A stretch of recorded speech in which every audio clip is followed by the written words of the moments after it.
Я работаю в криптовалюте. Hi, I'm Satoshi Nakamoto. Welcome to my news channel about cryptocurrency, where the most relevant news and promising projects will be covered. So what is Bitcoin? A peer-to-peer electronic cash system. Abstract. A purely peer-to-peer version of electronic cash would allow online payments to be sent directly from one party to another without going through a financial institution. Digital signatures provide part of the solution, but the main benefits are lost if a trusted third party is still required to prevent double spending. We propose a solution to the double spending problem using a peer-to-peer network. The network timestamps transactions by hashing them into an ongoing chain of hash-based proof of work, forming a record that cannot be changed without redoing the proof of work. The longest chain not only serves as proof of the sequence of events witnessed, but proof that it came from the largest pool of CPU power. As long as a majority of CPU power is controlled by nodes that are not cooperating to attack the network, they'll generate the longest chain and outpace attackers. The network itself requires minimal structure. Messages are broadcast on a best effort basis, and nodes can leave and rejoin the network at will, accepting the longest proof of work chain as proof of what happened while they were gone. Number 1. Introduction. Commerce on the Internet has come to rely almost exclusively on financial institutions serving as trusted third parties to process electronic payments. While the system works well enough for most transactions, it still suffers from the inherent weaknesses of the trust-based model. Completely non-reversible transactions are not really possible, since financial institutions cannot avoid mediating disputes. The cost of mediation increases transaction costs, limiting the minimum practical transaction size and cutting off the possibility for small casual transactions. And there is a broader cost in the loss of ability to make non-reversible payments for non-reversible services. With the possibility of reversal, the need for trust spreads. Merchants must be wary of their customers, hassling them for more information than they would otherwise need. A certain percentage of fraud is accepted as unavoidable. These costs and payment uncertainties can be avoided in person by using physical currency, but no mechanism exists to make payments over a communications channel without a trusted party. What is needed is an electronic payment system based on cryptographic proof instead of trust, allowing any two willing parties to transact directly with each other without the need for a trusted third party. Transactions that are computationally impractical to reverse would protect sellers from fraud, and routine escrow mechanisms could easily be implemented to protect buyers. In this paper, we propose a solution to the double spending problem using a peer-to-peer distributed timestamp server to generate computational proof of the chronological order of transactions.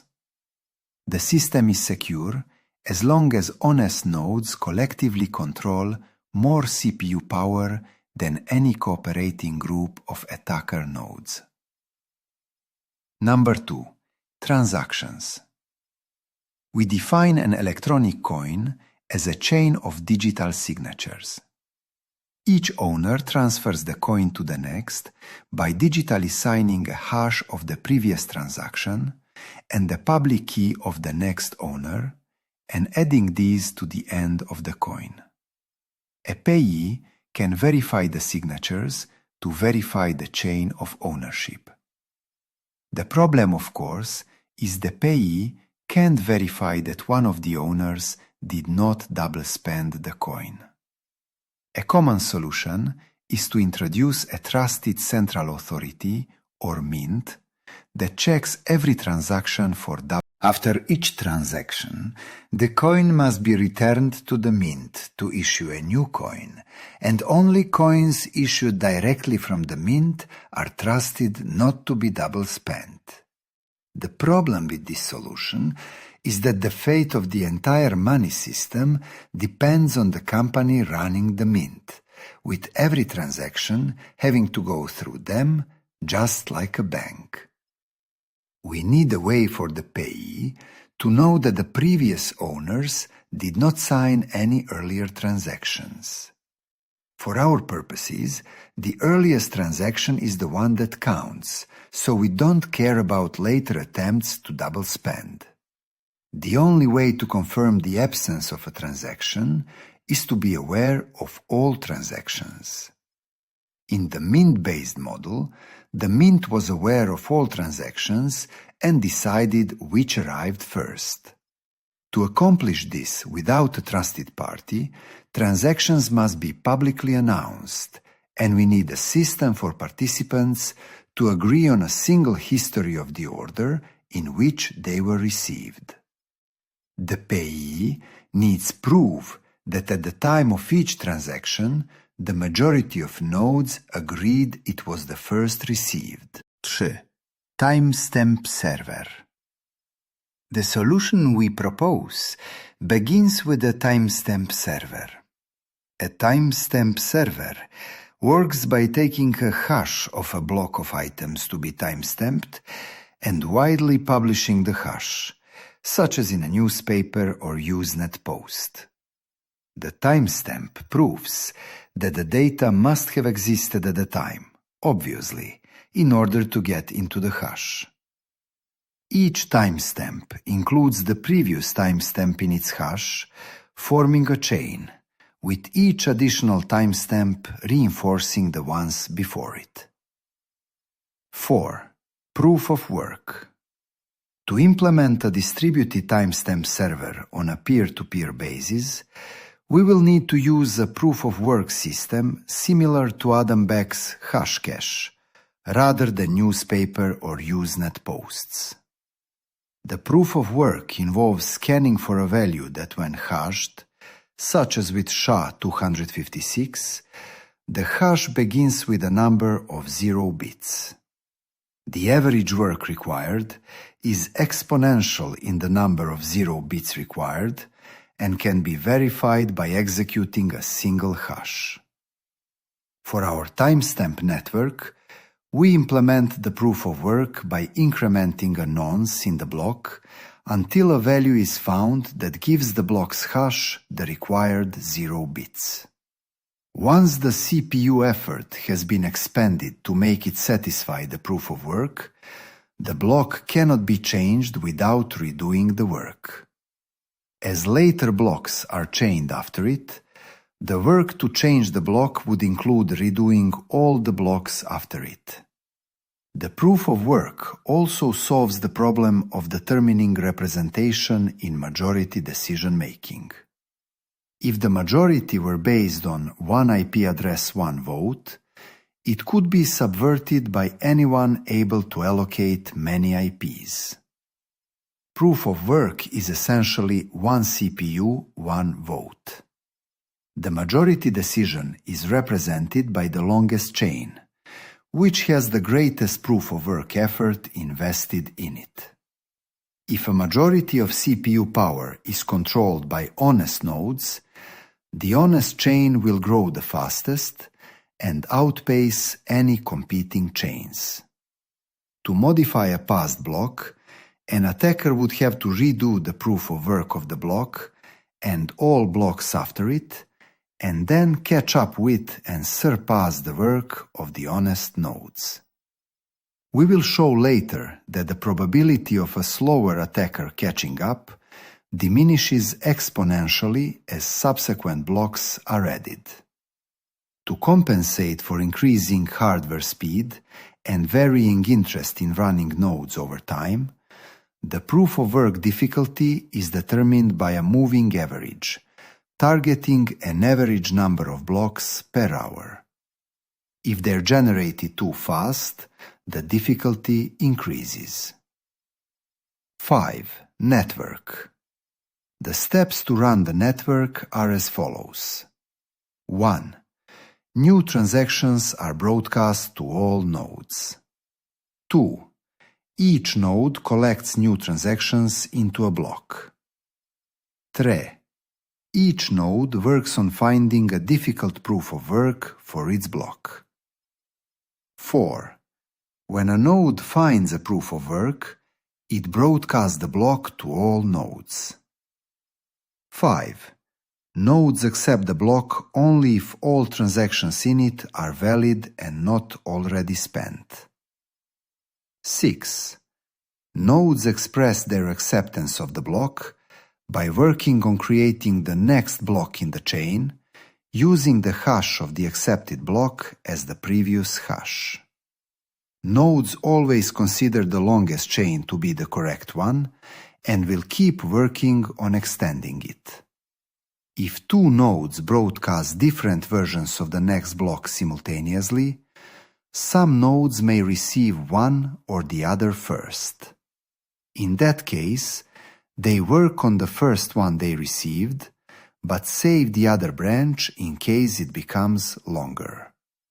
The tie will be broken when the next proof of work is found and one branch becomes longer. The nodes that were working on the other branch will then switch to the longer one. New transaction broadcasts do not necessarily need to reach all nodes. As long as they reach many nodes, they will get into a block before long. Block broadcasts are also tolerant of dropped messages. If a node does not receive a block, it will request it when it receives the next block and realizes it missed one. 6. Incentive. By convention, the first transaction in a block is a special transaction that starts a new coin owned by the creator of the block. This adds an incentive for nodes to support the network and provides a way to initially distribute coins into circulation, since there is no central authority to issue them.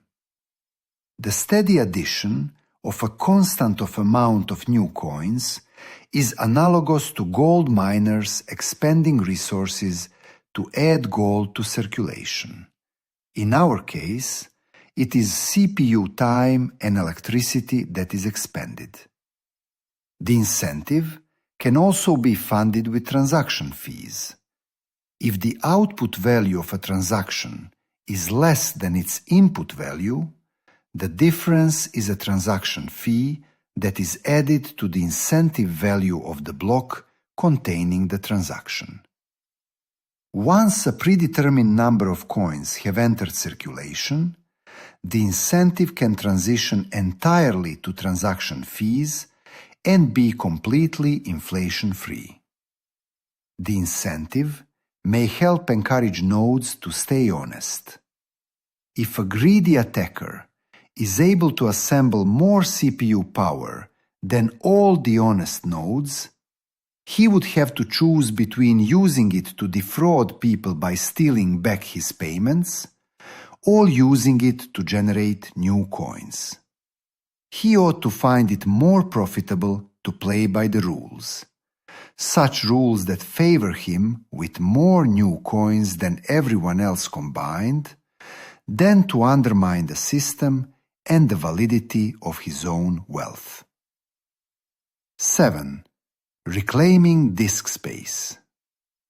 Once the latest transaction in a coin is buried under enough blocks, the spent transactions before it can be discarded to save disk space.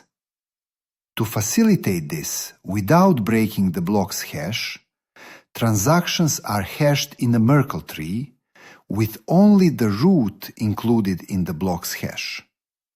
Old blocks can then be compacted by stubbing off branches of the tree. The interior hashes do not need to be stored.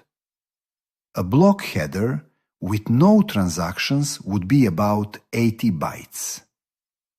If we suppose blocks are generated every 10 minutes, 80 bytes times 6 times 24 times 365 equals 4.2 megabytes per year.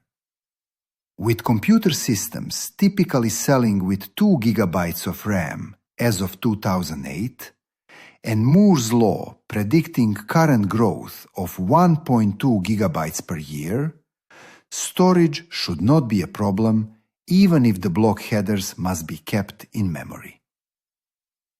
8. Simplified payment verification.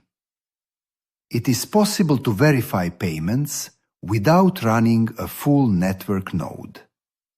A user only needs to keep a copy of the block headers of the longest proof of work chain, which he can get by querying network nodes until he is convinced he has the longest chain, and obtain the Merkle branch linking the transaction to the block it's timestamped in. He can't check the transaction for himself, but by linking it to a place in the chain, he can see that a network node has accepted it, and blocks added after it further confirm the network has accepted it.